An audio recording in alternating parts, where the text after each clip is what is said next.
en la ciudad de Ugarit, que vemos ahí, se desarrolla un sistema en cuneiforme muy raro, que es alfabético. Es casi, no tiene, en el fondo sí, vale, es cuneiforme, se escriben tablillas, pero tampoco tiene demasiado que ver.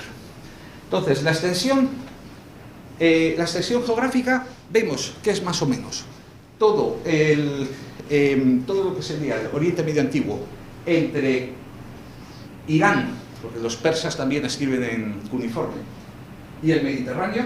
Y la extensión temporal, tenemos los primeros textos en el 3400, 3200 y los últimos en el siglo I después de Cristo.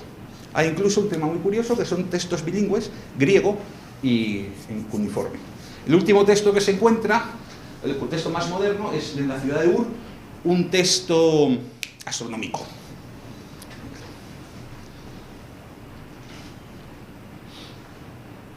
Bien, y antes de poder hablaros de archivos y bibliotecas, sigo diciendo, os tengo que hacer una pequeña introducción de cómo funciona esta escritura. Primero, el origen. No sabíamos hasta hace 30-40 años el origen de la escritura cuneiforme. Es muy curioso. Es decir, sabíamos que aparecía en un momento dado, gracias a las excavaciones de los alemanes en la ciudad de Uruk, pero no era tan obvio cómo surgió el sistema. Y el sistema surgió de una manera muy curiosa. Se lo debemos a las investigaciones de una becaria, en aquel entonces francoamericana, la doctora Shman Beserat, la cual empezó a hacer una tesis doctoral sobre un tema muy curioso, que eran unas pequeñas fichitas, las veis aquí, que aparecen desde el VII milenio a.C. en todo el Oriente Medio. Unas fichitas con diferentes formas, a veces formas de animales, etcétera. Esperad, que tengo aquí. Como por ejemplo, estas fichas, normalmente los arqueólogos la clasificaban como fichas de juego, como cuentas de collar o como carácter ritual.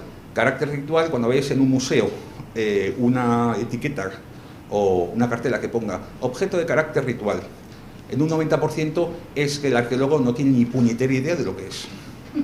Pues esto es lo que pasaba un poco. ¿Qué pasa? La doctora Shman Beserat se dio cuenta que muchas de estas fichitas aparecían dentro de unas especies de bolas de arcilla, o de estas bulae. Aquí veis una con una radiografía donde aparecen fichitas. Sobre el quinto milenio ya tenemos algunos ejemplos. Más adelante, alrededor del cuarto milenio, se empezó a dar cuenta de Shman Beserat que estas tablillas, estas bulae, también llevaban impresiones por fuera. O sea, las fichitas que metían dentro de la bula, por fuera hacían impresiones de las mismas. Bien, ¿por qué? ¿Para qué servían estas fichitas? Ahora sabemos que estas fichitas eran un sistema de contabilidad. Es decir, yo soy el cabrero jefe, por ejemplo, del templo de Inanna en Nippur, y me envía mi supervisor a dar 5 cabras al templo del Lil en Sipar. Bueno, sería esa más, pero bueno. Cuando voy con mis 5 cabras, lo que me va a dar mi supervisor es una bula con 5 piececitas que simbolizan cabras dentro. Y que después, fuera, también tienen la impresión de las 5 cabras. Entonces yo voy a llegar al supervisor del otro templo, le voy a dar las 5 cabras y le voy a dar mi pelotita. El supervisor lo abre, cuenta las 5 y dice, vale, ok.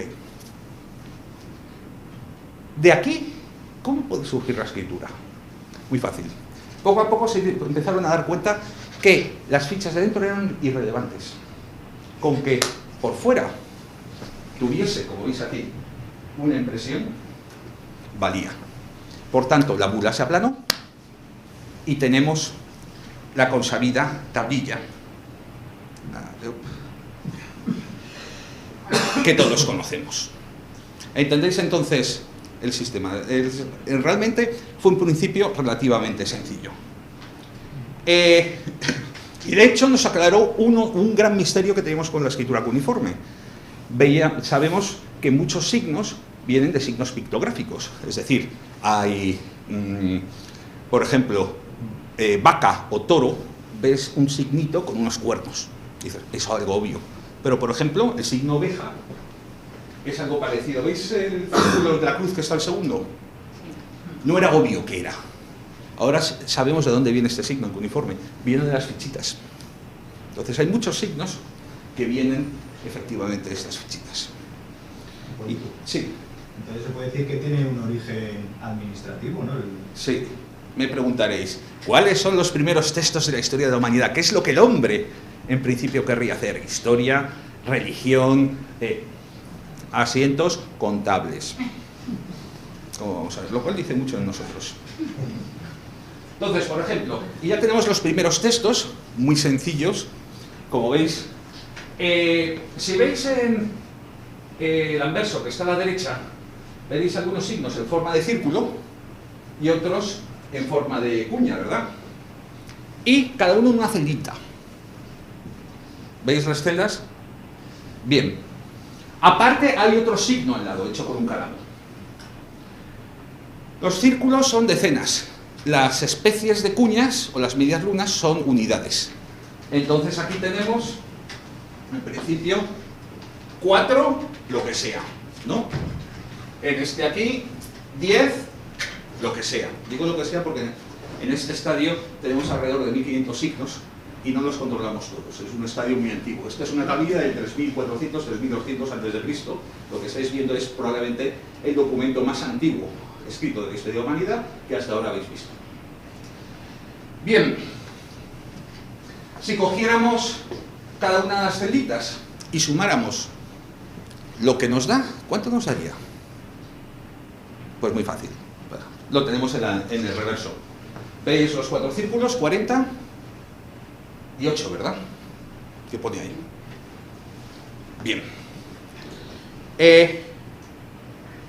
El mejor ejemplo de estos textos, como veréis, muy sencillos y muy pictográficos, lo tenemos esta tablilla un poquitín posterior. Esta es de Uruk III, es decir, del 3100 o algo similar. ¿Veis ahí un 2? Con los 2 semicírculos. ¿Los veis? Después, el círculo con la X significa oveja y viene de las fichitas. Debajo se ve muy mal, pero es una especie de edificio encima de una plataforma piramidal. ¿Lo veis? Esa es la palabra, o una de las palabras templo. Y por último, tenemos una estrella y una especie de señora. La señora se ve muy mal, la verdad. Pero vamos, veis la cara, la toca y una especie de pies. La estrella significa dingir y se la ponían delante a los nombres de los dioses. También puede significar otras cosas, pero no voy a entrar. Lo que nos está diciendo la estrella, que esa señora es una diosa. Es de hecho la diosa Inanna. ¿Qué podemos interpretar en este texto? Pues muy fácil. 2 ovejas para el templo de Inanna. Y esto es la temática general de los primeros textos. ¿Qué ocurre? En este estadio veis que los signos, que hay un montón, hay 1500, son puramente pictográficos. Es hasta el punto de preguntarnos si es realmente una escritura, porque es pictografía pura. ¿Cuándo empieza el salto? El salto empieza sobre el 2900. Y es un salto muy curioso con un tema que es lo que llamamos fonetización. ¿Leop? Bueno, a ver. Se me ha ido. Un ejemplo. Por otra parte, tenéis que considerar en ese estadio que quizá no sean del todo escritura, sino, o bueno, son parte de escritura y parte un recuerdo o un documento mnemotécnico. ¿Por qué? ¿Veis en este documento del 2900 una serie de líneas, verdad? Cada línea está dividida en celdas. ¿Lo veis? Bien. Dentro de cada celda hay un concepto. De hecho, similar a los que hemos visto antes. Normalmente está un objeto y un número. Por ejemplo, esto sí lo sé interpretar. A ver, ¿veis este cuenco de aquí? Este cuenco de aquí es nig o ninda, que significa ración o cosa, o pan. pan porque el pan se cocía en cuencos, entre otras cosas. Y al lado tenemos estos cuatro semicírculos, significa 4 unidades, y después, bueno, 4 tenemos 5, que significa 5 unidades. Veis que en general en todas las líneas la parte derecha de la tablilla son todos, responde a este concepto, ¿verdad? Es decir, un objeto y un número. Ojo, aquí hay cosas que no sabemos leer. Por ejemplo, esta pirámide de aquí no tenemos ni puñetera idea de lo que es, porque no es un signo que después en la escritura cuneiforme clásica haya continuado. Pero sabemos que son 5 algo. ¿Estáis de acuerdo conmigo? Bien. Después lo curioso es que si a la izquierda de estas celdillas tenemos una celda grande, como por ejemplo toda esta de aquí, o toda esta de aquí, o toda esta de aquí, con una serie de signos. Estos signos están en desorden y probablemente sean nombres de gente, porque podemos leer alguna cosita suelta, podemos leer, pues, en, señor, saj, cabeza, probablemente partes de nombre. Pero lo importante es el signo que tenemos al principio del todo. ¿Veis? Este signo de aquí, que se repite en todas las líneas, que es, con un poco de imaginación, el horizonte en una montaña y el sol saliendo. ¿Os lo imagináis? ¿Seguro? Bien. Y debajo tenemos un número. Ahora yo os pregunto, con los datos que os he dado, ¿qué es esta tablilla?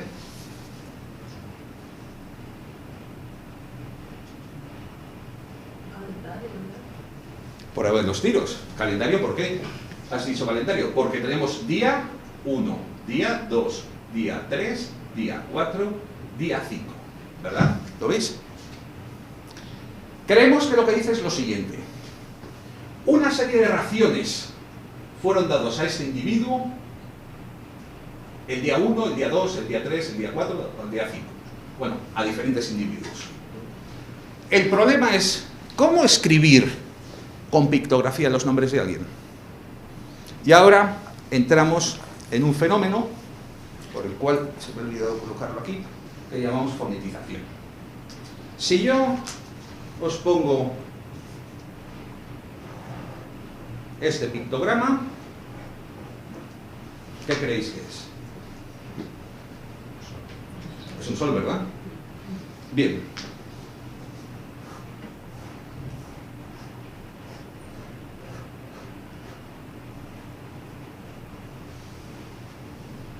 Ahora os voy a colocar estos dos puntos. ¿Qué significa esto?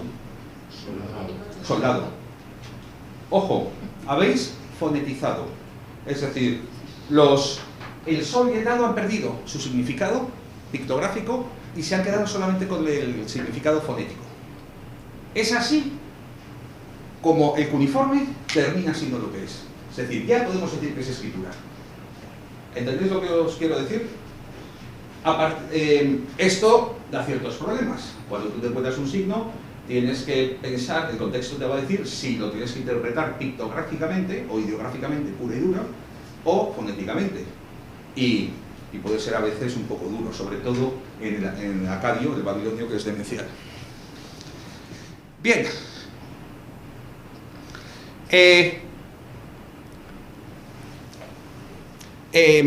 Alrededor de los 1600 ya empezamos a tener lo que podríamos decir tablillas escritas de una manera clásica. Es decir, al principio habéis visto que los trazos son realmente trazos con un cálamo que están dibujando. A partir de los 1600, o incluso un poquitín antes, ya se dan cuenta que irían mucho más rápido si en vez de dibujar, lo que hacen es biselar el cálamo y hacer como si fuera una impresora matricial. Hacer incisiones que, claro, al biselar el cálamo les sale en forma de cuñas.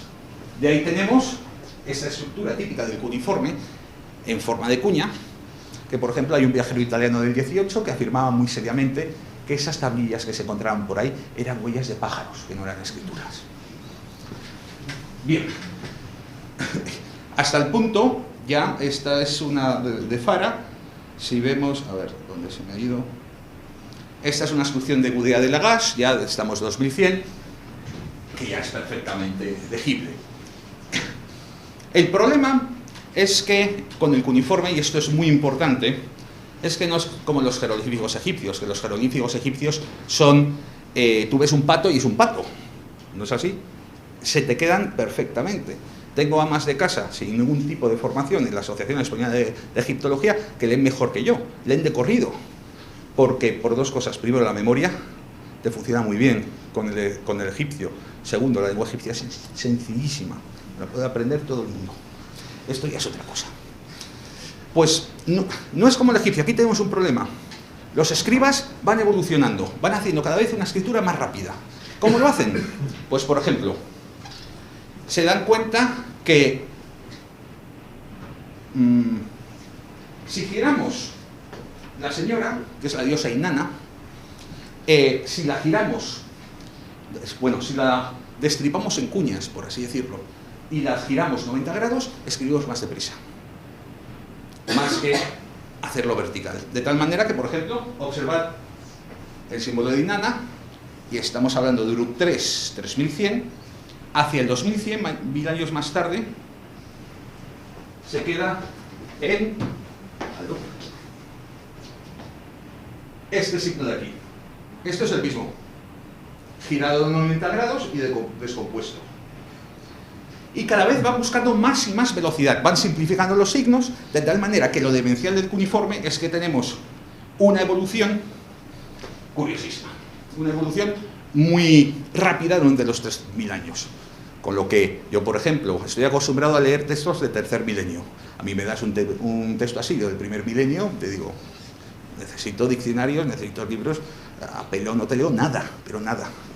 ¿Por qué? Observad la estrella de Ingir Dios, cómo evoluciona en época sumeria clásica y cómo termina en periodo asirio.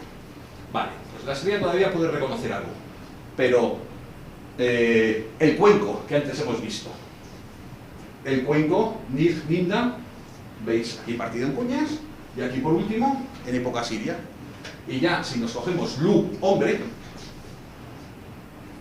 todavía en época sumeria clásica, 2100, en el sumerio, se puede reconocer algo, pero en época siria, ¿vosotros reconoceríais esto como un hombre? Entonces, esto es uno de los problemas a la hora de estudiar cuneiforme. Es decir, a los egiptólogos le decimos, claro, lo tuyo siempre igual, lo nuestro varía. Es un poco demencial. Bien, hasta el punto de, por ejemplo, estos del Abad, que es el libro que solemos emplear para epigrafía. Este es el signo Shu, mano. Obviamente esto es una mano, ¿no? ¿Lo veis? Ah. ¿Lo veis ahora? Más o menos. Y lo que veis arriba y abajo es su evolución a lo largo del tiempo. Después la línea discontinua indica lo de arriba, evolución en la zona sur de Mesopotamia, la de abajo en la zona norte. Como veis, un poco demencial, ¿no? Bien. Bueno, pues vamos a meternos ya en archivos y bibliotecas. Pero antes, un par de cosas. Hemos encontrado entre 500.000 y 700.000 tablillas, digamos, en el último siglo y medio en Mesopotamia. Con esta ingente cantidad de material escrito, del cual un 10% son textos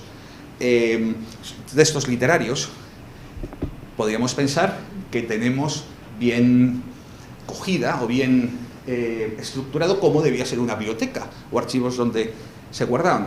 Pues señores, no es así. ¿Por qué? Porque la mayoría de textos nos vienen de las primeras excavaciones, por ejemplo, Layard y Bota en Asiria, etcétera, donde, bueno, las llamamos excavaciones arqueológicas por respeto, pero básicamente eran expediciones de saqueo un poco mejor estructuradas. Es decir, por ejemplo, era muy común, sobre todo con el amigo Layard, que estarán dando sobre tablillas, como ves, fuera.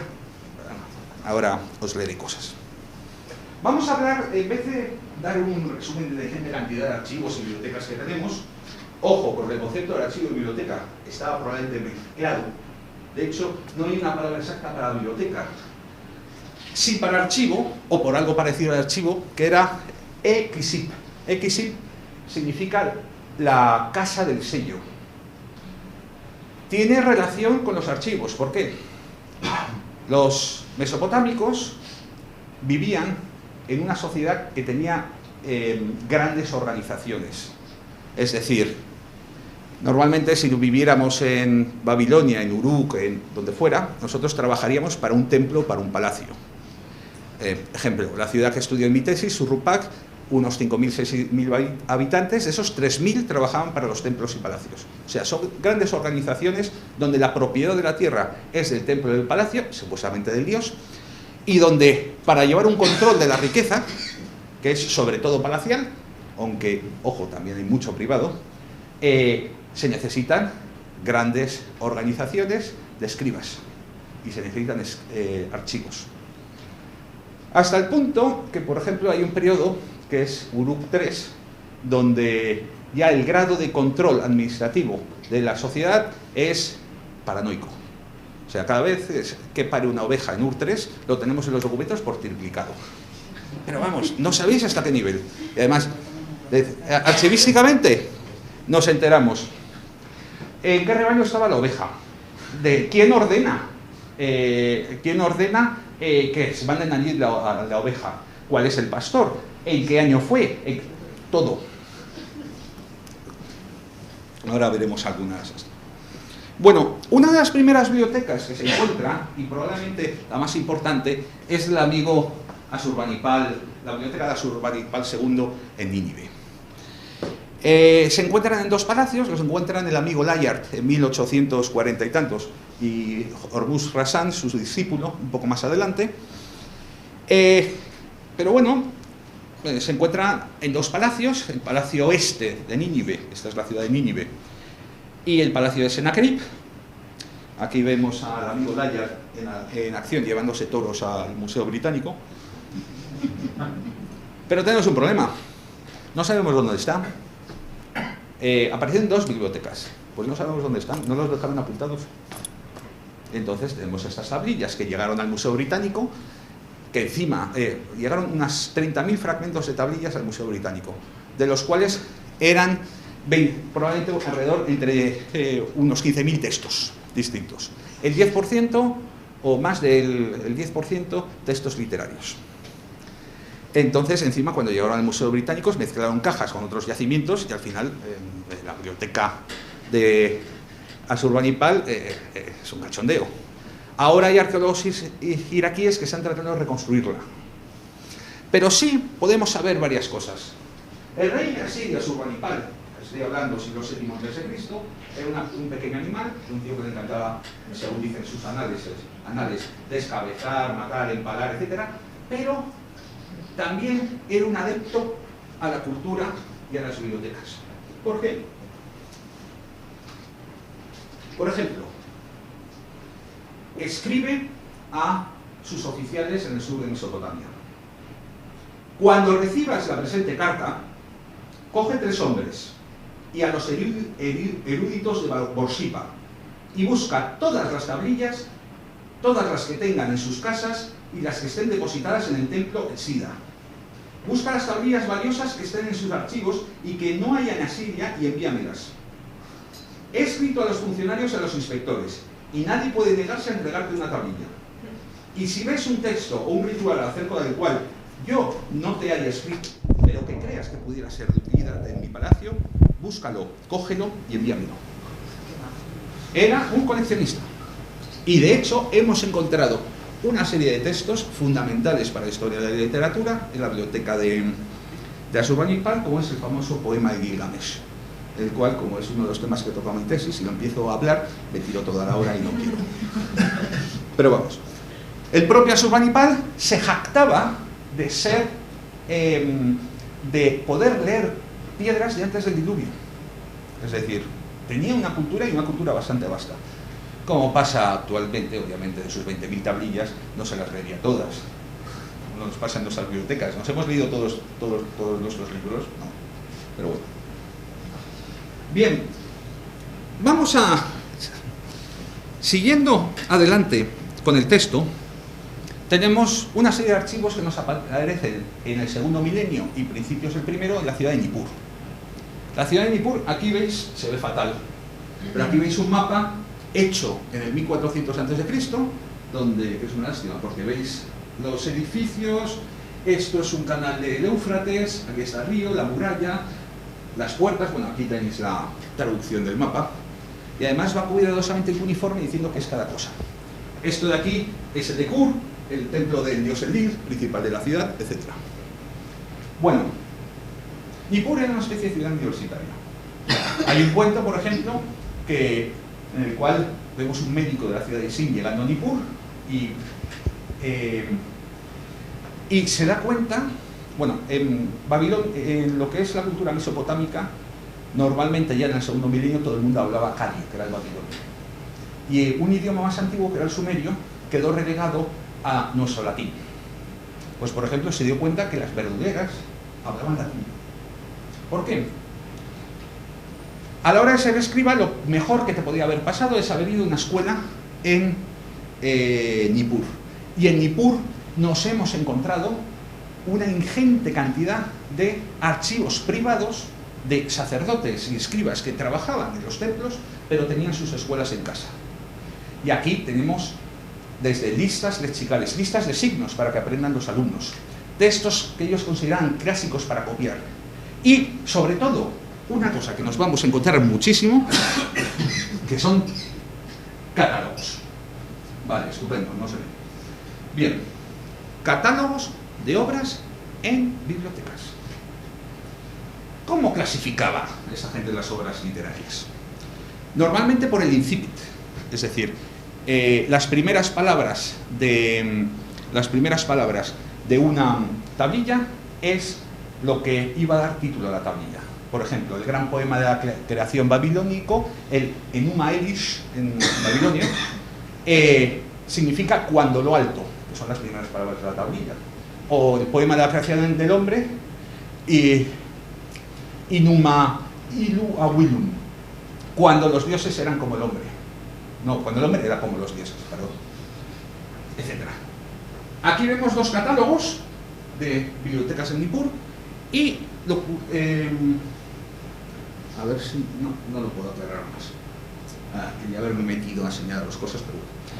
Y lo curioso es que da la impresión de que no tenían un número y la obra al lado, sino que da la impresión de que el orden era un orden clásico, porque hay muchos catálogos de bibliotecas de otras ciudades que tienen un orden similar. Entonces, por alguna razón, clasificaban, no estamos seguros de por qué lo ponían los textos en ese orden, pero tenía que ver algo con el grado de consideración del texto en cuestión. Probablemente.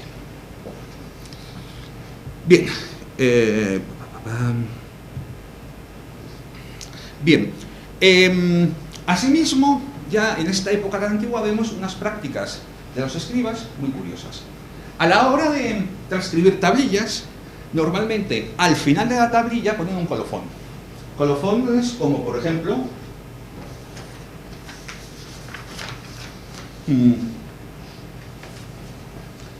146 líneas, tablillas esta de la Enuma Elish, incompleta, según una tablilla cuyo texto estaba estropeado, escrita por Nabu-Bel-Shu, hijo de Naib Marduk, el metalúrgico. Para la vida de su alma y para la vida de su casa, la escribió y la depositó en el templo de Sida.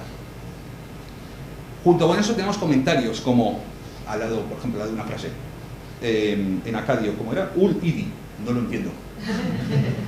O Hepu Labiru, rotura antigua, etc. Es decir, unas prácticas archivísticas y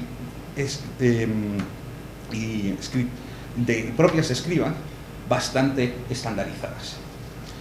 Asimismo, para no perderte con las tablillas, normalmente la última, cuando una obra estaba dividida en 7, 8 o 9 o 20 tablillas, repetían la última línea en el principio de la tablilla siguiente.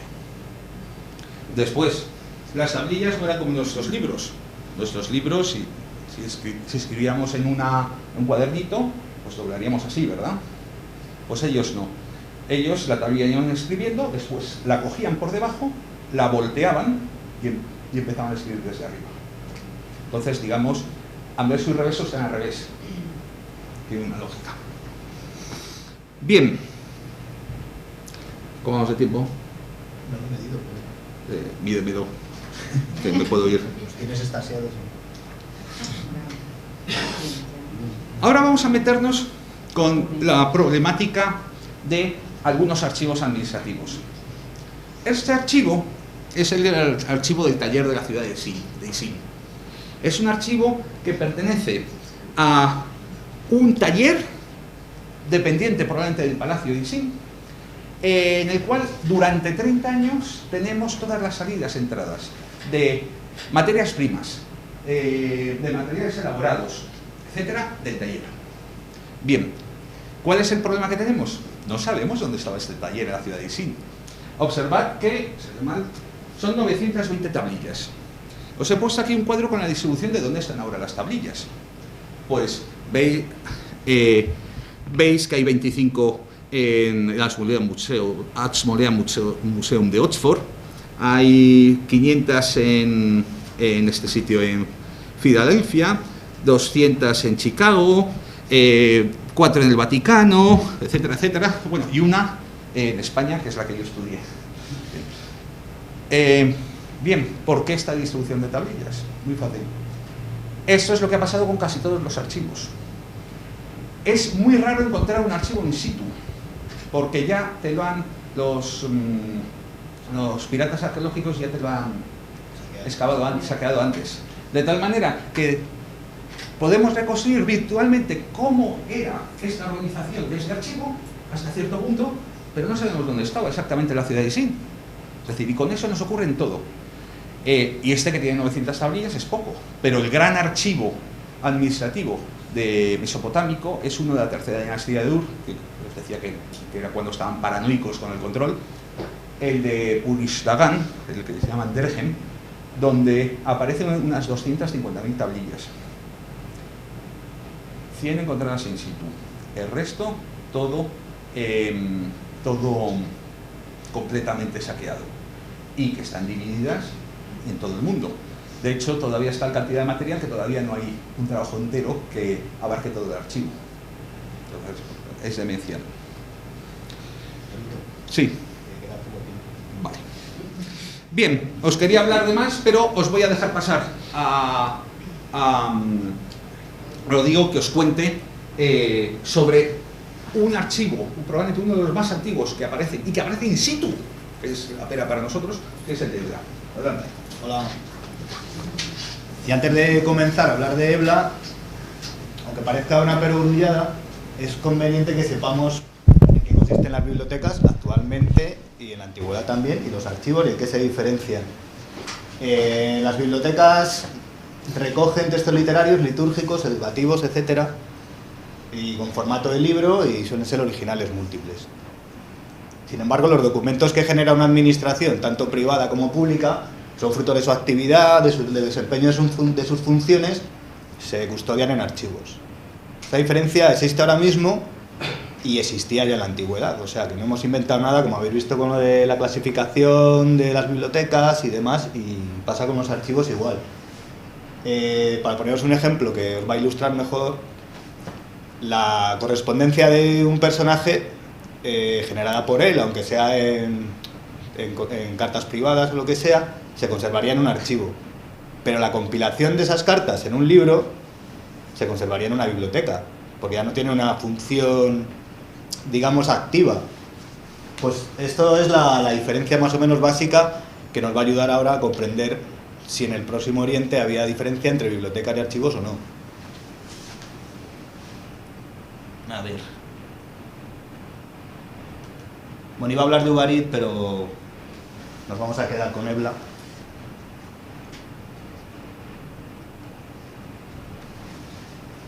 Bueno, el archivo de Ebla es una excepción, vamos, de primera clase, porque ha aparecido casi todo íntegro, no ha sido casi expoliado, y se ha conseguido incluso reconstruir su disposición y más o menos cómo estaba distribuidas las tablillas en las estanterías y demás. ¿Qué se encuentra un arqueólogo cuando excava un archivo? Pues esto que veis aquí. Como veis hay una mezcolanza de tablillas de todo tipo y este es uno de los grandes problemas que nos impide distinguir si las bibliotecas y los archivos, es decir, los documentos administrativos y los literarios, estaban separados o no en los palacios o en los templos. ¿Por qué? Porque se sospecha que en muchos archivos y en muchos palacios, en bibliotecas también, podía haber varias alturas. Entonces, al desplomarse, sea por causa de catástrofe o posteriormente por derrumbamiento, lo que sea, al desplomarse los pisos superiores, se mezcla con los de abajo, entonces ya se hace una mezcolanza que es muy difícil de distinguir qué es de archivo y qué es de biblioteca. Lo lógico es, teniendo un concepto práctico, que era lo que tenían en la época, se sospecha que estaba separado. O sea, el rey, cuando tenía que acudir o los escribas a documentos administrativos, sabían muy bien dónde estaban, en salas determinadas. Sin embargo, si tenían que acudir a un texto litúrgico o a otro tipo de documentación, sí, más que nada litúrgica, tendría que estar en otra sala, porque son tipos documentales completamente diferentes. ¿Qué pasa? Otro problema para distinguir archivos de bibliotecas es que, como ha dicho Hipólito, muchas casas de escribas, ellos mismos daban clase a alumnos. Y como ahora en las clases de paleografía, que te llevas reproducciones de textos, pues yo que sé, de Alfonso X, para transcribir, pues en las casas de los escribas en las escuelas se llevaban textos de palacio, de templo, de cualquier época, los mezclaban con textos litúrgicos y eso era material para enseñar. Entonces eso también, a veces han aparecido habitaciones con mezcla de documentos de todos estos tipos y eso impide... el archivo económico del propio señor. También, que tenía unas ovejas, privado. Mezclaba con el Numa Elis o otras cosas de esto. ¿Dónde estaba Ebla? Bueno, pues está aquí, ¿lo veis desde ahí?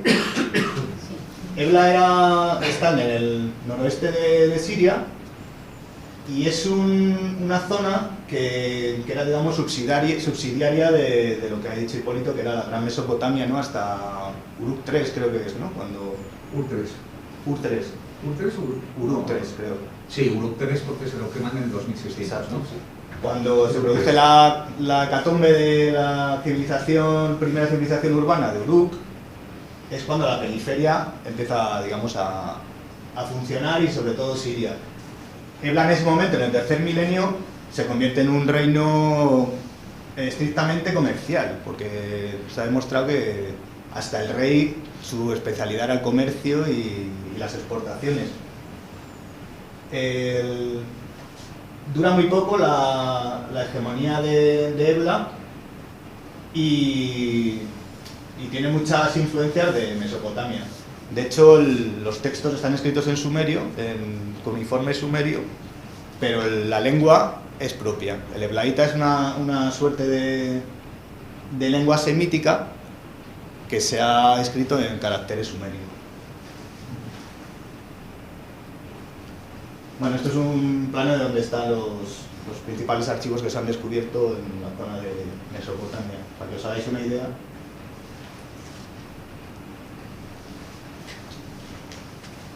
Bueno, esto es lo que hemos dicho, tras la decadencia de la cultura urbana de Uruk, pues surge la periferia, el reino de Ebla. Llegó un momento que ocupó un territorio bastante importante y se basaba casi en la totalidad en un sistema redistributivo, que lo traía heredado de... Sí, más o menos. Sí. Pues eso es lo que dicen. Y...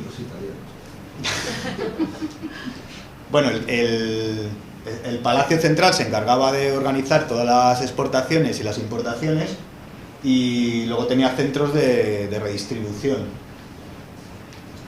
Esto se debe a las estructuras gentilicias heredadas de la antigüedad de la zona siria y los principales temas que aparecen en las tablillas son el sector agropecuario, aunque es el que menos tratan, del sector metalúrgico, de metales preciosos y del textil, de tejidos. Esos tres son prácticamente todo lo que, en lo que se basaba el comercio de Eblaíta.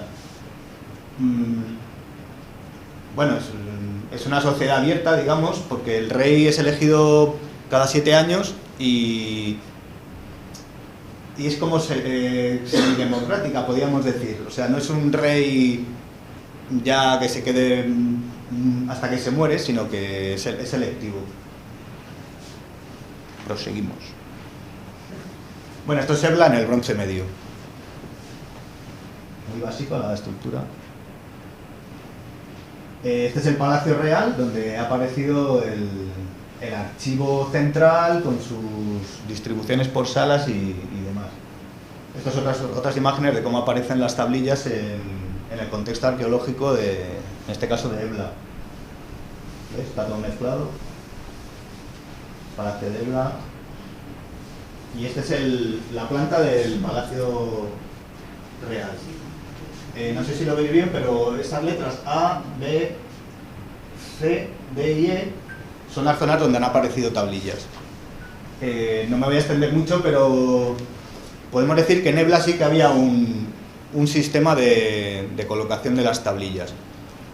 Como os he dicho antes, estos funcionarios eran eminentemente prácticos y funcionaban al día. Quiero decir que las transacciones que había las iban consignando y luego hacían tablillas.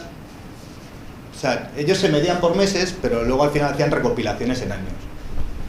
¿Qué hacían luego? Pues iban colocando en las salas por temas, por sectores productivos, como hemos dicho antes, fueran por importaciones, exportaciones, intercambios.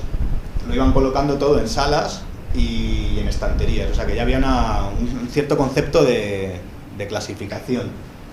¿Qué más criterios tenían? Bueno, a ver, las tablillas se podían colocar. Había estanterías de madera en todas las salas y se podían colocar como un libro, y entonces llevaban en el lomo una información que era un colofón o un resumen de lo que contenía la tablilla. Normalmente solía poner 5 ovejas, 6 cerdos y 4 vacas. Sí. Así lo localizaba rápidamente. Entonces llegaba el funcionario de turno y enseguida iba al grano, como hacemos nosotros en el archivo. Pero... Luego otro tipo de tablillas se colocaban paralelas a la pared y llevaban el colofón o por lo menos la primera línea era lo que llegaba a la vista del funcionario. Entonces llegaba igual, desde el centro de la sala ya sabía dónde ir a localizar la información que necesitaba.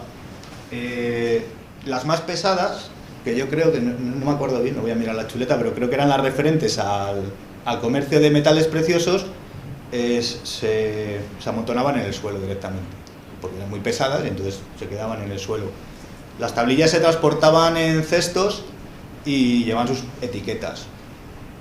¿Qué más temas? A ver, en Ebla hay una peculiaridad, y es que las tablillas no llevan los años consignados. O sea, no aparece año tal del reinado de no sé quién, sino que se basaban según los autores, en lo que se llama eventos. O sea, no era año... El nombre es de año. Sí. Entonces, el funcionario, el archivero de la época, que lo sabía, de hecho estaban encargados de cuidar la humedad y la conservación de las tablillas, mantener una humedad determinada, que no se deterioraran, o sea que no hemos inventado nada, como digo. Pues el funcionario, a ver, pues... ¿qué hacía? Me queda en blanco. Y eso que estuve ayer en el curso de hablar en público. Bueno, espera, a ver, voy a pasarla, a ver si es que con las prisas. Bueno, esta es la reconstrucción en estanterías. Las estanterías se han perdido porque al ser de madera, con la destrucción de Ebla y incendios y demás, se han preservado las tablillas, pero las estanterías han desaparecido. Ahora voy a poner una serie de reconstrucciones. Bueno, esta es la habitación L2769 del Archivo Central. Otra reconstrucción, ¿veis? La distribución, teóricamente ahí pone biblioteca, archivo, no está muy claro. y es porque se mezclaban textos literarios con administrativos cuando se derrumba el edificio. Aquí veis otra vez la reconstrucción en estanterías y demás. Otra versión, otra tridimensional. ¿Veis? Ahí están las tablillas paralelas a la pared, apoyadas. Fijaos en las cestas de abajo. Ah. Son muy importantes. Ahora, el dominio del producto. Vale, vale. ¿Veis? Bueno, entonces, así lo que os iba a decir antes.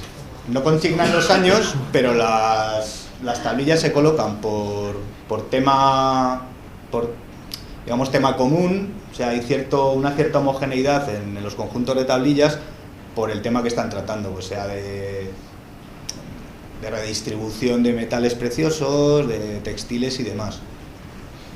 Y no sé, bueno, no quiero extenderme mucho más, pero que sepáis que ya en aquella época había un cierto saber archivístico que, al ser práctico, pues es evidente que se prolonga en el tiempo y si funciona se va perfeccionando hasta nuestros días y como vuelvo a repetir, no hemos inventado nada. Así que este es el archivo. Pues si me dejáis en 2 minutos, si no, pues vamos muy mal de tiempo. Bueno, Normalmente en Mesopotamia, en casi todas las épocas, se utilizaban en un sistema cronológico que eran nombres de año. Por ejemplo, el año pasado pues sería el año en que Rajoy ganó las elecciones, o hace 2 años. O el año en que se cogía un evento que daba nombre al año. ¿Cuál es el problema archivísticamente? Que bueno, que te tienes que saber los nombres del año para reconocer cuál va antes y cuál después, ¿verdad? Pues una cosa que encontramos en archivos son listas de nombres de año, para no perderte, por ejemplo. Otras cosas, muy rápidamente, que nos encontramos en estos sitios. No, esto no me da tiempo. Lo que veis aquí es listas de trabajadores. Los burruños que hay debajo son fechas, el año en el que rey no sé qué, no sé cuántos, saqueó la ciudad de no sé cuál. Y lo curioso de esta tablilla es que hemos encontrado de dónde, bueno, este es un ejemplo, veis aquí los signos, esta es la transliteración, no, perdón, este es otro, me estoy confundiendo. Entonces, lo curioso que hemos encontrado, ahí va, me he confundido de tablilla, la que os decía es esta, lo curioso que hemos encontrado es que en ese mismo archivo otras tablillas más pequeñas son parte de este listado de trabajadores. Es decir, esto es una recopilación de partes de todo un año, de lo que han hecho los trabajadores de Lusara, que pertenecía a uno de los templos de Ur. Por otra parte, sabemos que esta gente trabajaba con modelos. Muy rápidamente os voy a poner la que me he confundido. Este es un modelo estándar de cómo debería funcionar un rebaño. Tenían modelos administrativos para todo, de cómo cada trabajador cuántos kilos de tierra debía sacar al día, o cuánto debía arar, o cuánto, etcétera. Y ese es un modelo muy curioso, porque es un modelo de empezando con 4 vacas, cómo crear un rebaño y cuánto daría al año de leche y de mantequilla. Entonces, como veis, muy cuadriculados. Una cosa muy importante son las etiquetas. Esto es una etiqueta de una cesta. Normalmente, archivísticamente, solían poner en cestas los documentos administrativos. Entonces, ahí arriba pone Pisan Dubba. Pisan Dubba es etiqueta de cesta. Después te pone de qué va. Va vagamente, bueno, esto lo he sacado esta mañana, no me he dado tiempo a preparármelo, pero sé que va sobre vacas, y veis el cuadradito este de aquí, ¿vale? Ovejas. Después pone los nombres de 2 tipos, que no me he dado tiempo a leer, la verdad, y debajo la fecha, el año en el que, ¿cómo se llama este tío? Creo que es Nanasuén. esto es lugar de rey, el año en que Nanasuen se hizo rey. Bien, esto lo colocaban, ¿por qué es tan importante? Porque normalmente en cada cesta vas a tener de qué va el contenido. Normalmente te dice de qué fecha va. E incluso hay etiquetas que te dice, a ver, mes tal, día 1, 4 tablillas, día 2, 6 tablillas, día 3, 7 tablillas. Es decir, hay unas prácticas estandarizadas, ¿vale?, sobre métodos archivísticos. Y bueno, me he quedado muchísimas cosas, y supongo que tú también, el tintero, pero ya con esto hemos terminado antes de que empiece a oír ronquidos. Muchas gracias.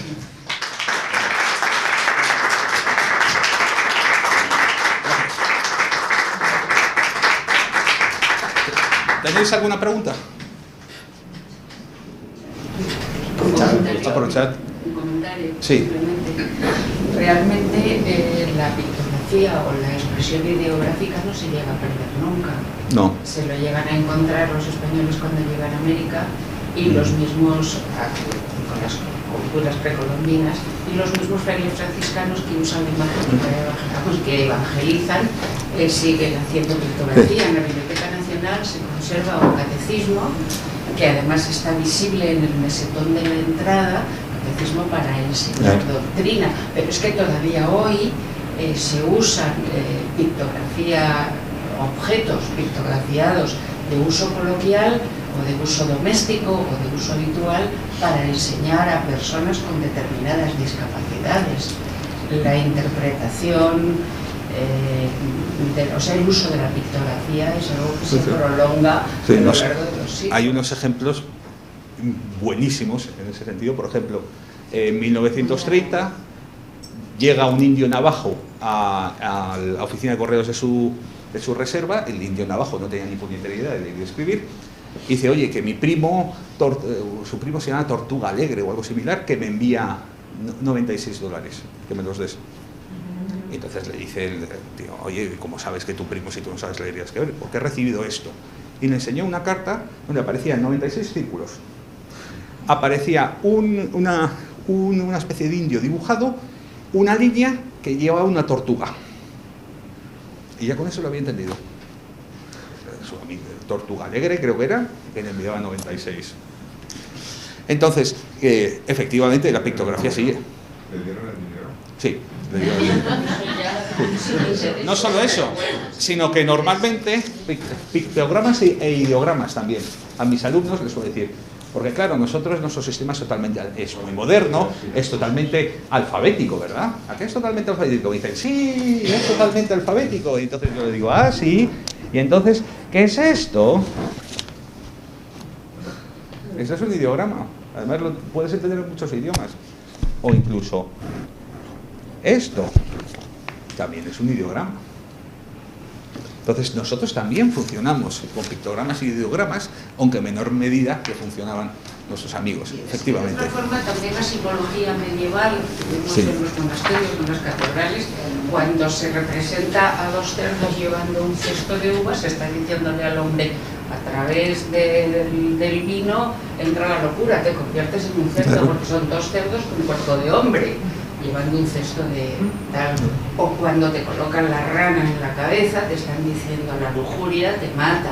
O sea, de alguna manera, más o menos sofisticados, más o menos elaborados, no lo hemos perdido nunca, porque es la forma de enseñar a través de la memoria óptica.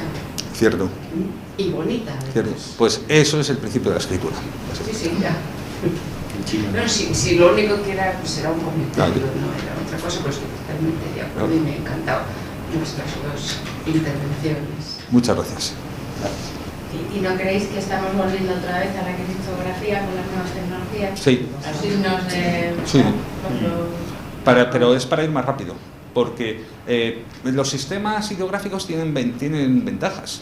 O sea, la desventaja es que tienes que aprenderte, pues en egipcio, para funcionar 150 signos de los 400, por lo menos se los tienes que aprender. Aquí, de los 553, que es el cuneiforme más clásico, pues, hombre, con 300 ya funcionas bien, sin problemas. Pero te tienes que aprender 300. ¿Qué ocurre? que a veces no entiendes una palabra determinada, pero sabes que es un objeto de madera. ¿Por qué? Porque te dan mucha más información los sistemas ideográficos que los nuestros.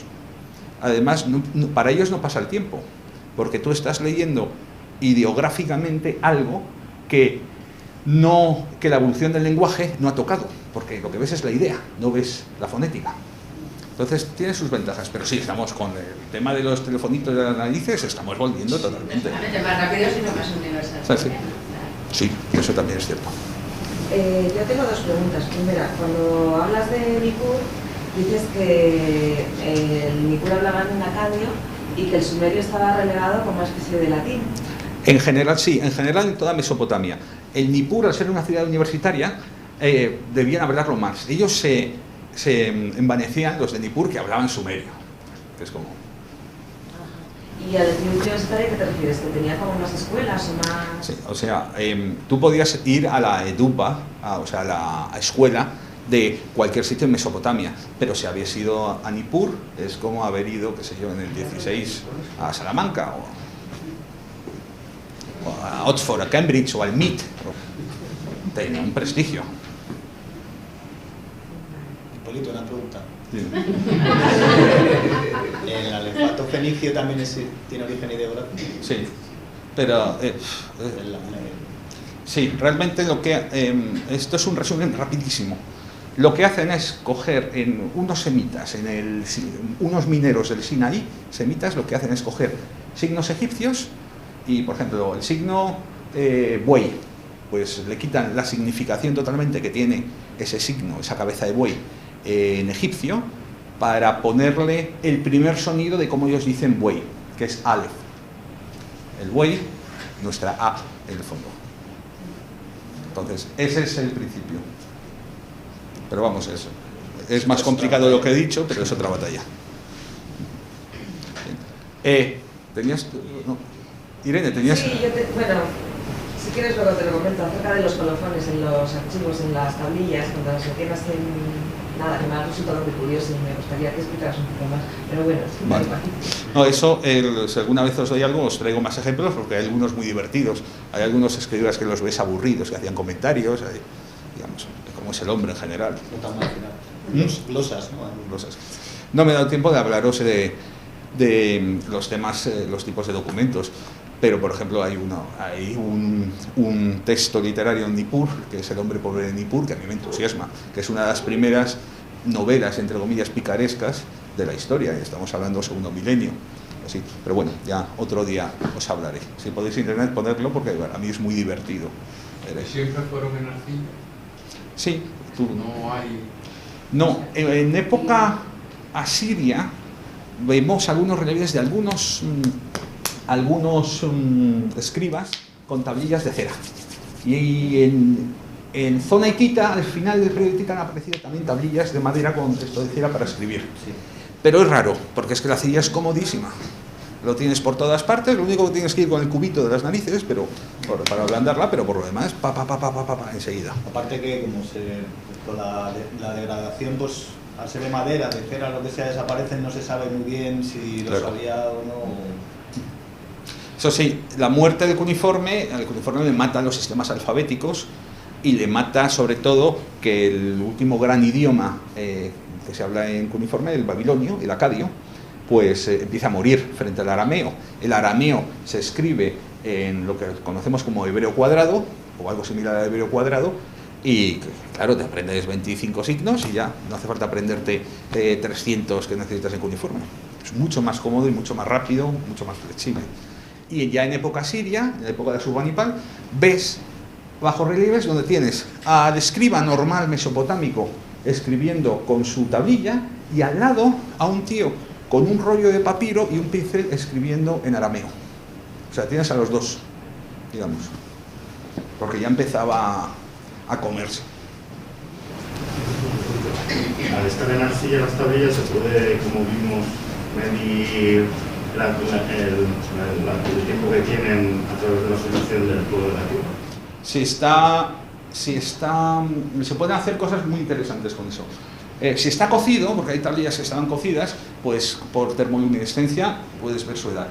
Después, por ejemplo, hablaba, hace un par de años estuve con una catedrática en Haifa, experta en fenicio y todo eso, que me contó cómo descubrieron que el término Alasilla era la ciudad de Chipre, era la isla de Chipre. Aparecían unas tablillas en Egipto, que aparecieron, y entonces hablaban de un misterioso país llamado Alasilla, y eran cartas de un rey de Alasilla al faraón, que le describían con uniforme. Entonces, ¿cómo averiguaron dónde estaba Alasilla? Muy fácil, cogieron en el British Museum una de estas cartas, rascaron un poco de polvo, hicieron un análisis petrográfico, es decir, a ver qué tantos por ciento de mineral tenía esa arcilla. ¿Y qué les salió? Que era Chipre, por ejemplo. No se puede hacer virguerías con eso, de investigación. Bueno. Oye, yo una pregunta para todos los de archivo y biblioteca. Cuando veis esas fotografías, ¿no os pone un poco nerviosos de yo esto lo reorganizaría? ¿Por esto tienes las pegas o algo por el estilo? Porque aquí hay unos inconvenientes. Yo creo que era un programa para... Esto lo organizaría. Esto yo lo haría, claro. A veces se clasificaban en los archivos de una manera muy parecida a como hacemos ahora, es clasificación funcional. Las necesidades administrativas de clasificar después son las necesidades del asunto que estuvieran tramitando. Después se me había olvidado, no hemos podido comentaros también que siendo mesopotámicos vosotros llevaríais, en vez de una visa o una tarjeta, llevaríais un cilindro sello, que es donde llevabais vuestra firma. Entonces, para hacer un contrato, rellenabais la tablilla, cogíais vuestro cilindro sello, lo pasáis, bla, bla, y ya está. Entonces, hay un rey acadio, lo asesinaron los cortesanos tirándoles sus cilindros sellos. O sea, eso de que la pluma puede más que la espada, pues. Muchísimas gracias. De nada. Hasta la próxima. Muchas gracias. Ha sido todo un placer, la verdad. Y ya después de oír unas cuantas, me ha encantado devolver un poco parte de la ciencia que he recibido. Gracias. Muchas gracias.